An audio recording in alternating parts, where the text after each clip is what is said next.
C'est pas incroyable comme emplacement, ça? Direct sur le bord de la rivière, tranquille, il n'y a presque personne autour. Là, on est à McCarthy. Puis pour se rendre à McCarthy, la route est pas facile. C'est à peu près 3 heures de route de terre avec des gros trous partout. Ça nous a pris au moins 1 heure de plus que prévu parce que la route est vraiment mauvaise. Puis, mais quand on arrive à McCarthy, on est récompensé parce que c'est vraiment magnifique. C'est un petit village minuscule. Puis hier soir, on est allé souper dans le village. Il faut savoir que pour aller dans le village, il y a pas de... on peut y aller à pied, en fait, seulement, mais notre voiture doit rester ici au camping. Il y a un petit pont piétonnier juste ici. Puis de l'autre côté, si on veut, il y a une navette qui peut nous amener en ville. Mais hier, quand on voulait y aller, il était trop tard. Ça fait que la navette était déjà passée. Puis là, on se disait, pourquoi il y a une navette? C'est pas si loin que ça. C'est à peu près 1,5 km à peu près de l'autre côté. Sauf que il y a un méga trou d'eau très profond qu'il faut traverser pour se rendre. Hier, on a été chanceux. Toute une mésaventure, je vous montre ça.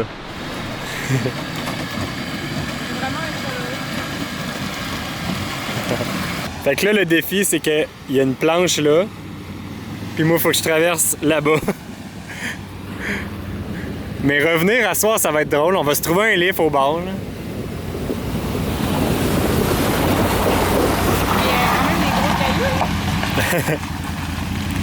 On s'est trouvé un lift en 4 roues.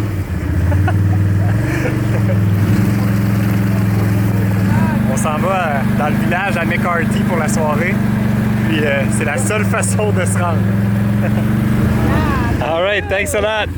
Maybe one more bottle, but I'll go back to get him. Yeah, you should get back to him. Bye.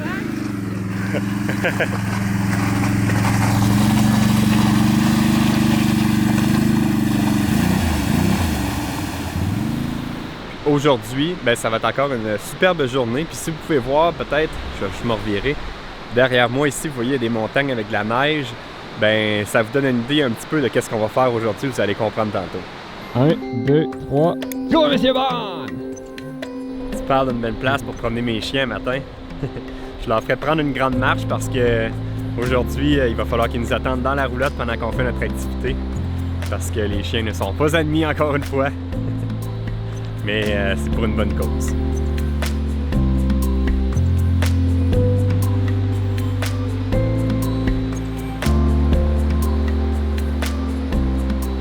On se prépare à aller prendre notre petit autobus qui va nous amener au début de notre randonnée d'aujourd'hui.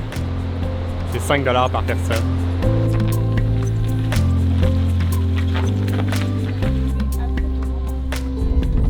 Is there always that much water in there? No. Le conducteur m'expliquait que la raison pourquoi il y a tant d'eau à cet endroit-là puis qu'on peut plus traverser à pied, c'est à cause des castors. Ils font des barrages un petit peu plus haut puis ça fait que l'eau s'accumule ici. Fait que là, ils essayent de trapper les castors pour que l'eau puisse s'écouler normalement puis qu'il n'y ait plus de gros trous d'eau comme ça puis qu'on puisse traverser à pied, mais au moins. Ici, à Kennecott, en fait, c'est connu parce qu'il y avait une grosse mine de cuivre. On voit comment c'est énorme.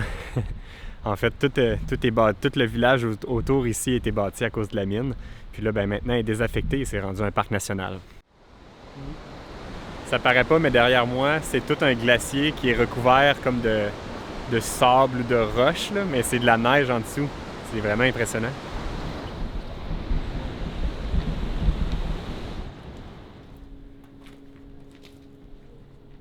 Je pense que j'ai lu tantôt qu'il disait qu'il y avait 14 étages dans la mine. C'est assez impressionnant à voir.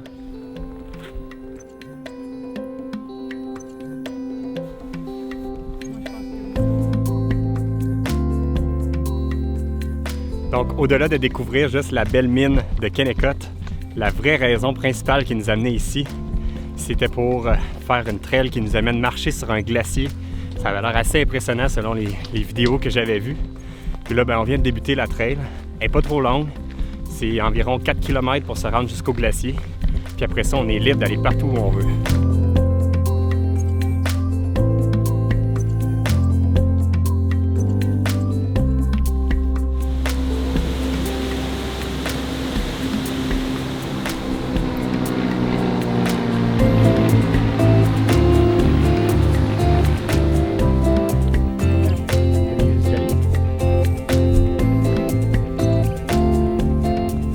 J'ai hâte d'arriver là-bas. On sent déjà le vent froid qui frôle la neige. À ce point-ci de la randonnée, la trail est vraiment mince et étroite. Comme Val a dit, on se créerait comme des petits chefs des montagnes. On arrive à ton glacier! C'est ici que ça commence notre vraie randonnée sur le glacier. Ça n'a pas l'air d'un glacier parce que c'est recouvert de terre, là, mais c'est de la glace. On dirait que c'est le printemps à Québec puis que les bancs de neige y fondent, là, ça a l'air de ça. À l'entrée, il y avait des gens qui offraient des randonnées avec un certain coût qui était assez dispendieuse, puis ils prêtaient des crampons en métal pour marcher sur les glaciers. Puis là, ben nous, on voulait pas, on est ben trop cheap, on voulait pas payer aussi cher que ça pour faire la randonnée, fait qu'on l'a fait gratuitement, mais sans les crampons en dessous de nos souliers. Fait qu'on va tester, voir si ça glisse. Let's go!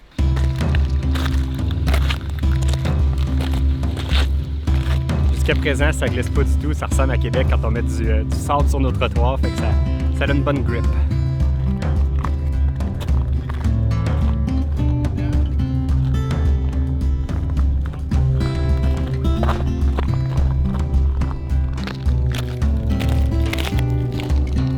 Plus on avance sur le glacier, plus c'est glissant, la glace devient plus lisse. À date, ça va quand même bien avec nos souliers, mais je sens que ça s'empire de plus en plus.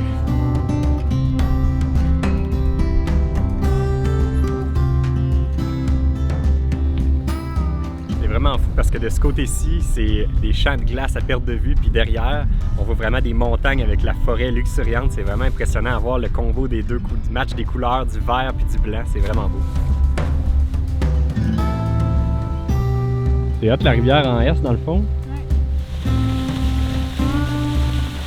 Mon projet du jour, c'est d'essayer de glisser sur ces pentes-là avec mon manteau comme Crazy Carpet. Je sais pas si ça va marcher.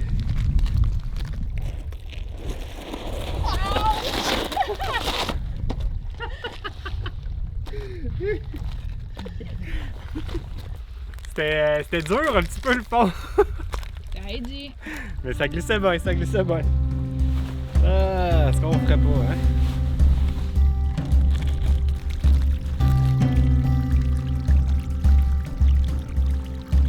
Elle est bonne, elle est assez fraîche.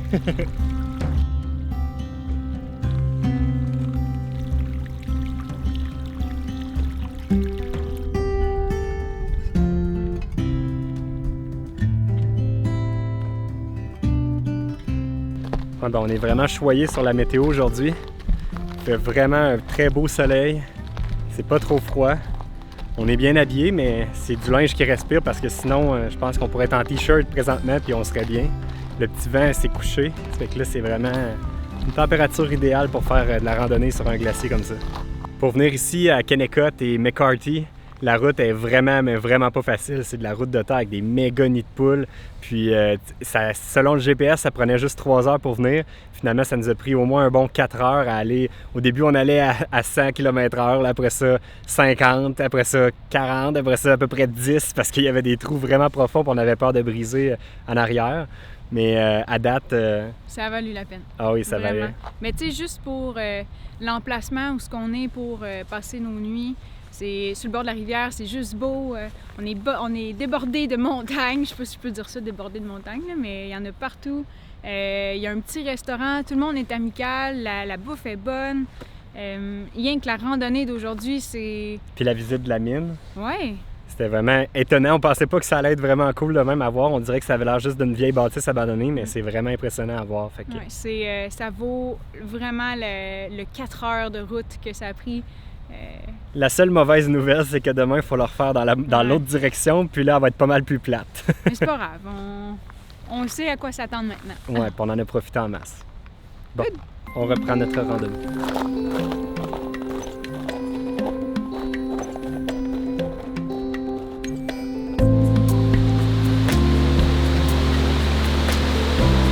Ça prend des gens en forme.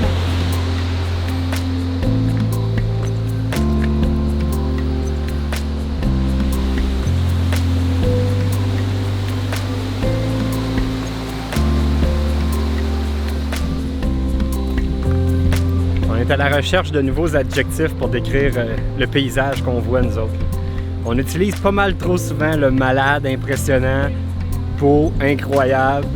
Il nous en manque. Dans les commentaires, suggestions d'adjectifs, s'il vous plaît.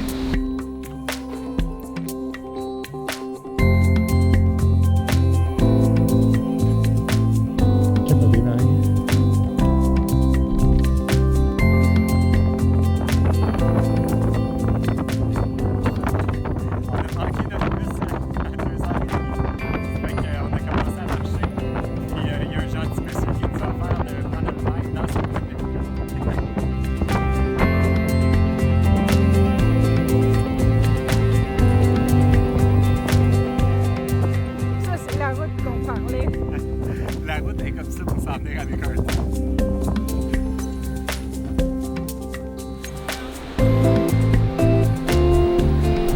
On est de retour à notre roulotte et à notre camp de base. Regardez ça comment c'est la belle vie.